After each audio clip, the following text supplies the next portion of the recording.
Hi everyone, I'm Ken from Crypto Trading KS and the CTKS method. If you're new, a very warm welcome and welcome back CTKS family. Today we're going to look at three things: global news, which gives us the retail pulse; market impacts, which gives us the actual impact; and the institutional pulse through CTKS structure, which is where smart money is buying and selling. Let's run the numbers.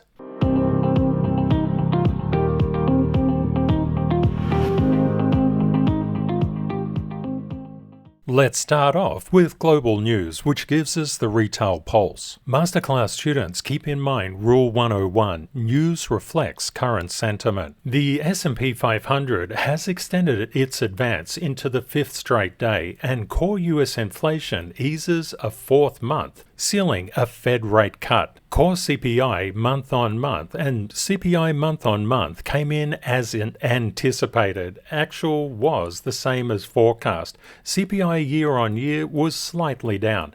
That was bad for currency, but you need to tell the DXY that. It didn't get the memo. Upcoming, we have core retail sales month-on-month, retail sales month-on-month, and unemployment claims. The change in the core CPI year-on-year is indeed coming down. The core CPI 3-month annual rate is also coming down. The change in core goods prices year-on-year is starting to bottom out. We could see a bit of a kick up, and the change in shelter costs month-on-month was a bit of a concerning factor in the core CPI results. And it was said that housing costs were the main contributor to inflation. When looking at the CPI, the Consumer Price Index changed from a year earlier. We can see it is coming down, but the cost of housing is problematic still. The consensus on the street: inflation is moving lower, but only slowly now. Bond traders are seeing a 25 basis point decrease next month as inflation ebbs, and you can see September 32 basis points, November 67, and December 103. So we expect about 100 basis points of easing into the end of 2024. One thing to note, which is really interesting, the potential of a 50 basis point decrease really decreased significantly from 53% yesterday to 35.5% right now. That increased the probability of a 25 basis point easing in the next FOMC meeting, which is the 18th of September 2024. We are going to look institutionally at the US dollar currency index, or the DXY, but this particular headline out, US dollar sees red as the markets digest July's CPI data. In the past trading session, the pound sterling dipped as well as the Kiwi dollar. One thing to note, as central banks decrease their effective federal funds rate, so to speak, their central bank lending rate, what happens is the currency devalues. But we're seeing something very different in Japan. Japan was home to the carry trade, and still may be. Even though the news would have you believe it's all over, the Bank of Japan could hike rates again in December if the inflation trends continue, even sideways. In other news, Michael Burry raises his Alibaba stake in Scion Capital. The market value of Scion Asset Management in terms of industrials decreased from 8 million to basically zero. What about energy from 18 to basically zero? Consumer staples came up in the last quarter. Financial exposure has been very heavily reduced, and exposure to the real estate market has increased. Also, the communication sector market value has increased there. But consumer discretionary has decreased significantly, and healthcare exposure has also decreased significantly in terms of quarter-on-quarter market value. In yesterday's video, we talked about inside crypto that Mt. Gox addresses were on the move again. About $2 billion was moved. The US government wants to get in on the Bitcoin moving action, and has just moved nearly $600 million worth of Bitcoin that it seized from the Silk Road raid. Our focus in this particular part of the video is to just take you through retail pulse and retail sentiment. Bitcoin price suddenly drops 5% as Bitcoin rejects the CPI print. Later in the video, I'll show you that's not exactly correct. Bitcoin sell pressure risk as $1.7 billion in dormant Bitcoin moves over 2 days. Morgan Stanley discloses $188 million in BlackRock Bitcoin ETF holdings. Binance has reached a $1.7 million agreement with the Brazilian securities regulator, and MetaMask has launched a pilot for self-custody debit card with MasterCard. Whoa! Something that was flying around, crypto Twitter, was annual CO2 emissions because Bitcoin and crypto have been fairly heavily hit with the environmental agenda. You can notice that the US is cutting its CO2 emissions, the European Union as well, and also Russia. But when you see India and China, they're on the way up. Summing up, we can see that the retail pulse is all about CPI data and rate cuts. But how did the markets actually get impacted? Stories are great, but we need to see what actually occurred. And then, in part 3, we need to go through the institutional pulse. And thank you to everybody who watches and comments on the video. You're just awesome. Looking around global markets, we can see that Canada and US did not too badly. Russia and mainly pretty much all of Europe did quite well, but Aussie was a little bit red. Must have been that breakdancing performance at the Olympics. Turning to the US market, all sectors were up 0.38%. Financials and energy did the best. Doing the worst were consumer discretionary and communication services. Looking through the heat map of the stock market, Tesla got hit, as did Google, and the Department of Justice wants to break Google up. Nvidia did reasonably well. Moving across to the crypto market, in the past 24 hours, Bitcoin is down 3%, Ethereum 1.24%, Binance Coin just slightly up, Solana just about down just a little bit more than Ethereum, and XRP just coming in at that Ethereum rate. Dogecoin is down just a bit more, nearly 3%. The greatest gainers in the past 24 hours, Aave up 8%, TON and NOT, Flare and Litecoin, Monero, Leo, Starknet and Helium. The greatest losers in the past 24 hours, Celestia, Audi, Dogwhif Hat, Sats, Stacks, ENA, Immutable X, Wormhole and Sui. Over the past 24 hours, we've seen that Bitcoin is down 2.77%, Ethereum down a little over 1%. As of the time of this recording, TON is putting in a stellar performance at the current time. Tron is up a little bit, BNB is up a little bit, and the stable coins are quite mixed at the current time. Across the past 24 hours, we've seen $122 million in liquidations. The vast majority of those liquidations have been long, around $87 million worth, and the long liquidations show up as green. The short liquidations show up as red in this chart. There were only 36,157 positions liquidated. That's pretty light. Looking at flows into the Bitcoin spot ETFs, we can see that $39 million flowed in the past 24 hours, and that's slightly up from the $27.8 million the day before. The Crypto Fear and Greed Index is registering fear at 30 at the current time. Inside the stock market, the current measurement on fear is 26. Yesterday it was extreme fear. 1 week ago, we saw a reading of 19. I covered this off in yesterday's video, but when the VIX has risen to close above 35, as it did on August the 5th, it takes an average of 170 sessions to return to its long-term median. As I mentioned inside the service for this month's video, it's really important to keep your eye on the VIX. And the VIX did an absolute run-up, but it's now plummeting back to earth, thanks to the Bank of Japan not increasing interest rates. Well, not just yet. There is a lot of fear inside the markets, and we can see that 37.5% bearish sentiment is up significantly from the previous week at 25.2%. You can see that reading the news and looking at different charts can leave you mystified as to where things could actually be going. That's why we get the institutional pulse. We need to understand where smart money is buying and selling. That's why we look at CTKS structure. Let's get into it. And masterclass students, you might like to revisit TR27, checking world events and headlines. CTKS structure is the actual buy and sell levels that smart money adhere to across the Tier 1 charts, Tier 2 charts, and Tier 3 charts.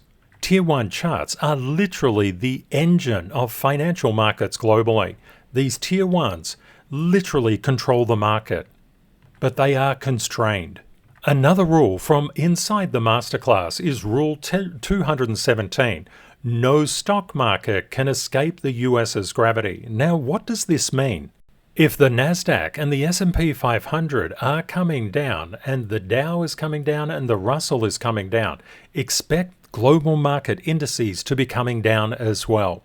And you can see here, that blue line in the background, that's Bitcoin's price. And when we look at Bitcoin's price, it tends to follow corrections or rallies inside the major market indices. This is important to realize. It's not often 100%, and this is where people go wrong. Sometimes they think, the Russell 2000 came up, but Bitcoin came down. Well, it's not an exact measure, but overall, it's pretty damn good. Maybe the easiest way to say it, people who are new to the market look for perfection. They must have something that moves exactly with something else. People who have been in the markets for a long period of time look for direction, not perfection. Masterclass students, it could be a good idea to look at TR13, the VIX and Bitcoin crashes. I covered this off in the video for the service. This is the VIX from the March 2020 crash. We can see that because of the Bank of Japan and the unwinding of the Japanese carried trade, we got a huge spike in the VIX. Now the BOJ said, sorry about that, we won't raise interest rates. But they will, of course. And when that happened, the S&P 500 had its biggest one-day gain since November of 2022. Iran has not yet attacked Israel, but when it does, we could see an increase in the VIX. Now, what does that mean? An increase in the VIX will put negative price momentum inside crypto and the stock market. You could get some great bargains. Unfortunately, what tends to happen when there are great bargains inside the market, people tend to just run away. They say, I don't want that bargain. I only want it when it's coming up. When it's coming up, I feel fantastic. I feel good. But when it's going down, I must run, and I must run like hell. You don't want to think that way. You want to try and think the exact opposite direction. This particular fractal that I've drawn up is the Bitcoin crash from March 2020.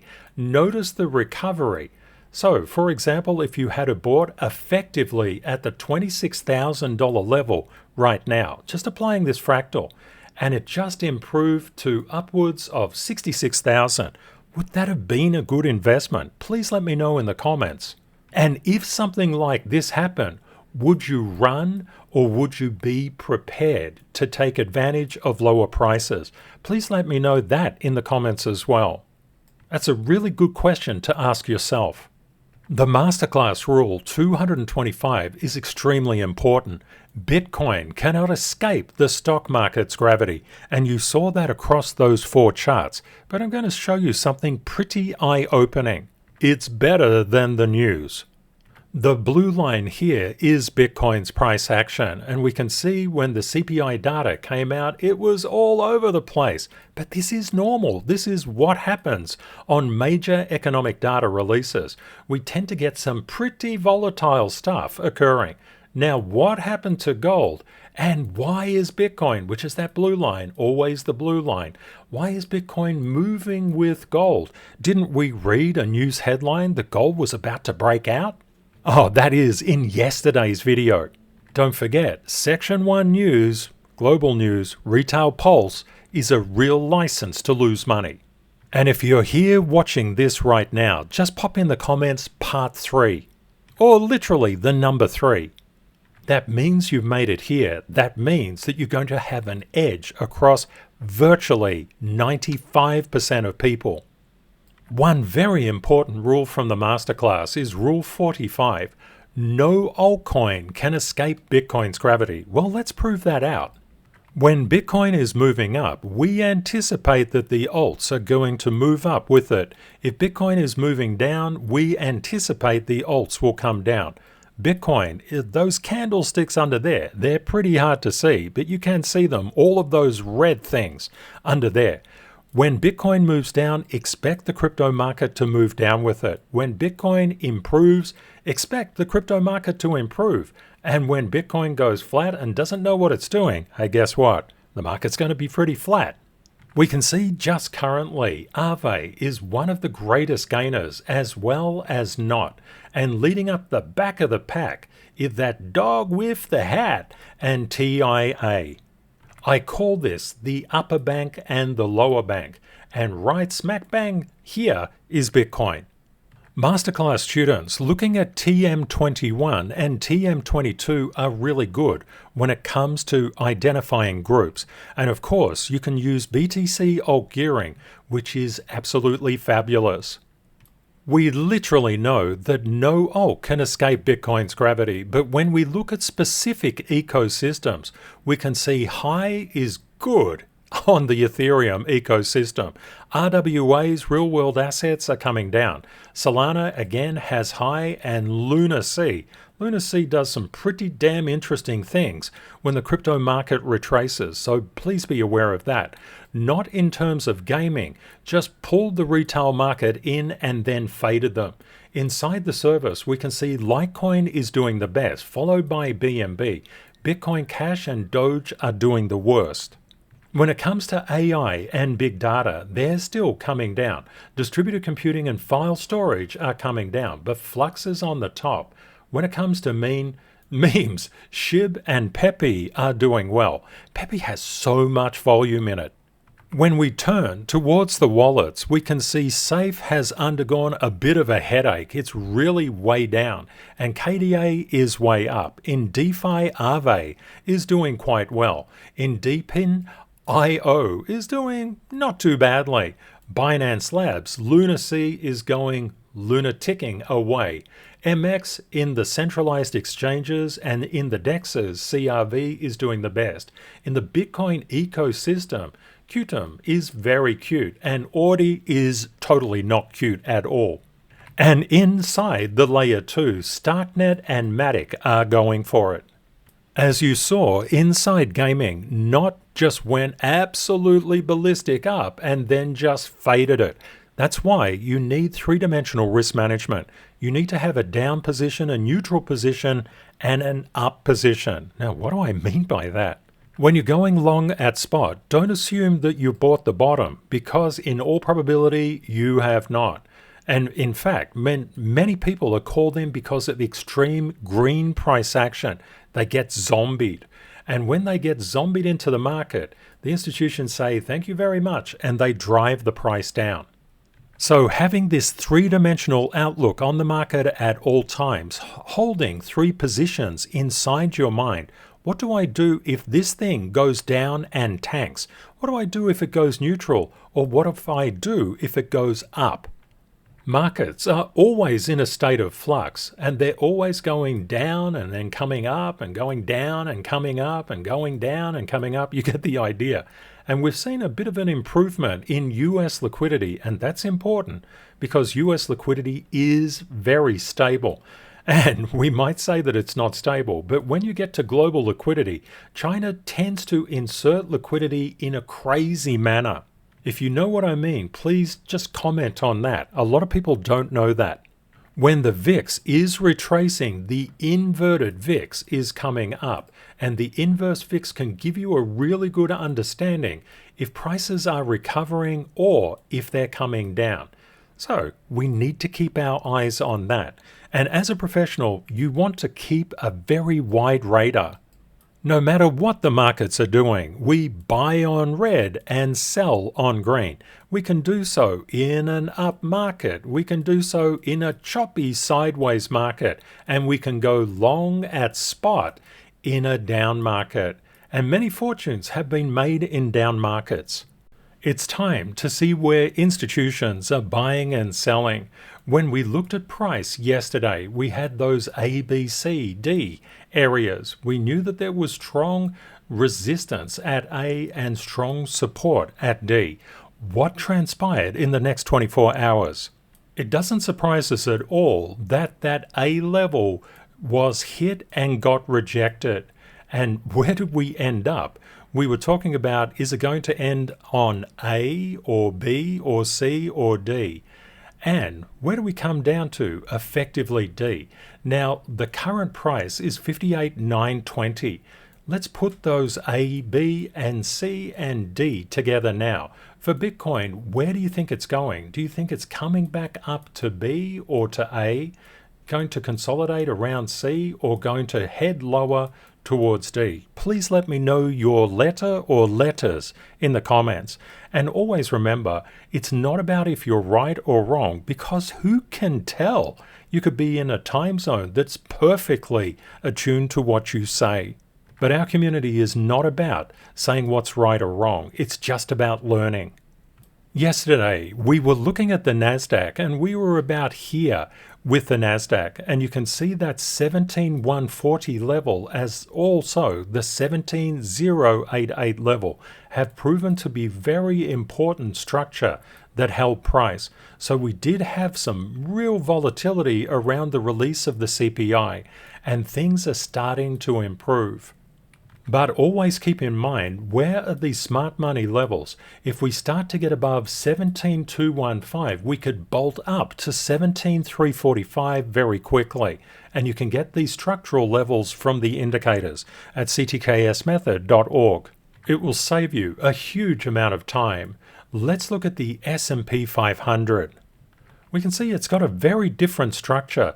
It's coming up to that 5470 mark, and the 5484 has a lot of sellers on it. That's why it's a stronger line. Therefore, this sell pressure is exerting itself right down at the current time. You can see there are multiple levels of structural support, but they're pretty light.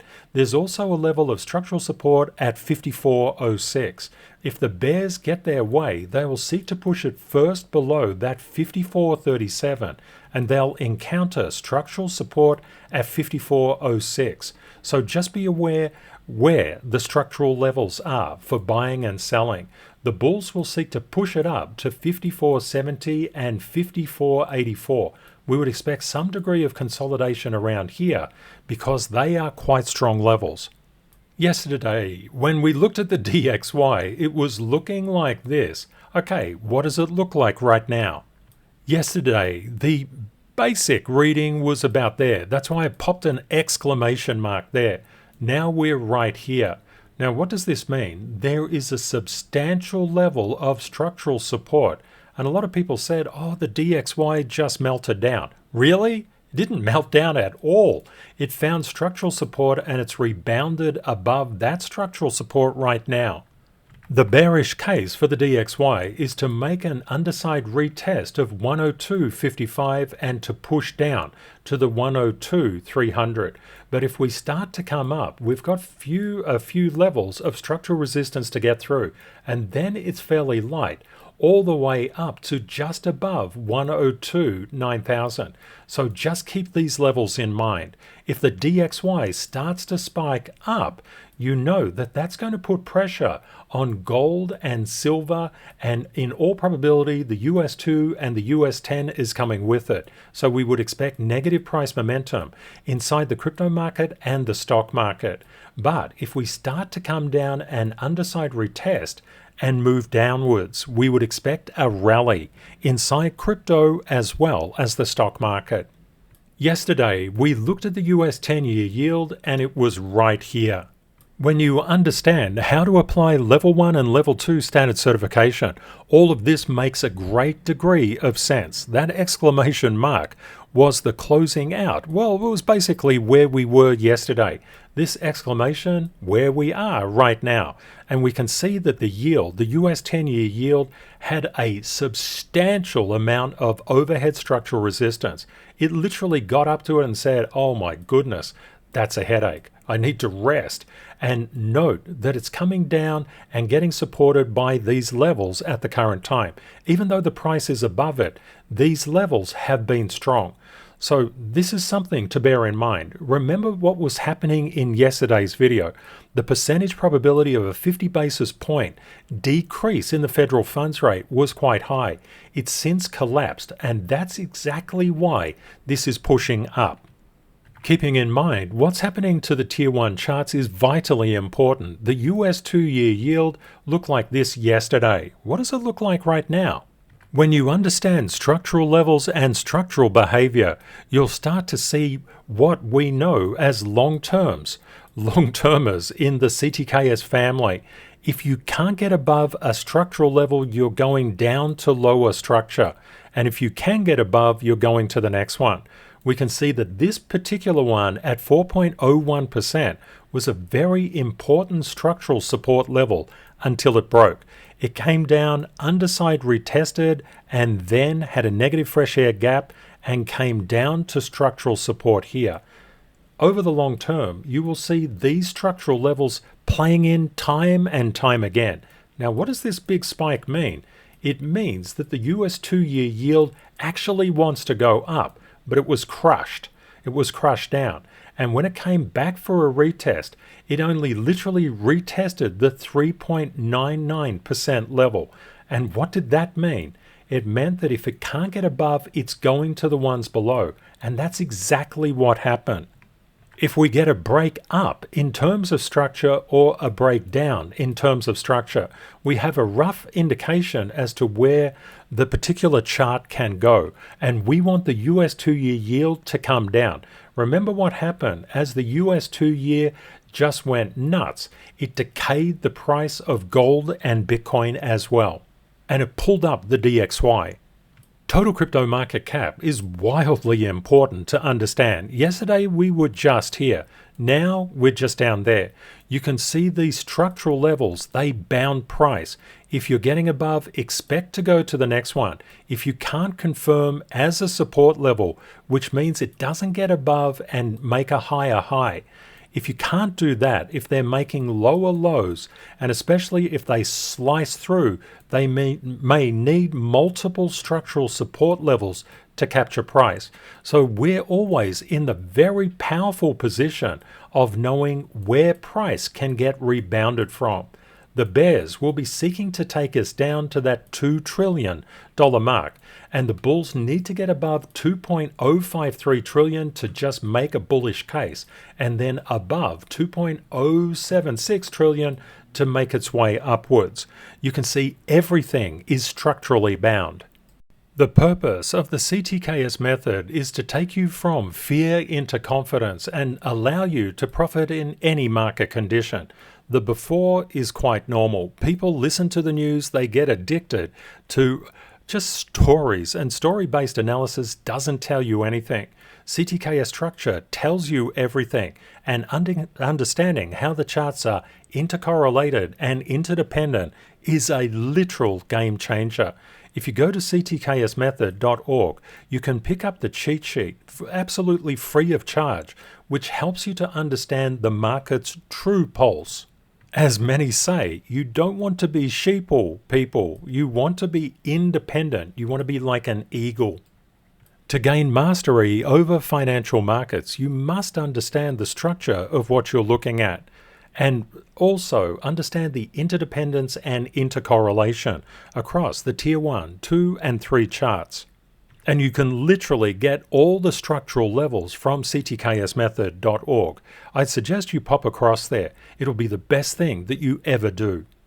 We're offering a free newsletter on CTKSMethod.org, so when you go to the home page, just scroll down a little. Until you see this area, subscribe to our newsletter coming soon. Just pop your email in there and sign up. It will be very valuable to you. And it's completely free. If you would like to mark up the charts yourself, you can learn it once and apply it for a lifetime by gaining Level 1 and Level 2 standard certification. Or if you would like us to do all the hard work for you, you can join up the service. No matter what you do, make sure that you're tracking the behavior of the Tier 1 charts first and foremost. It's vitally important. Have a great day or night ahead, my friends, and Kate and I look forward to catching up with you again in the next video. Bye for now.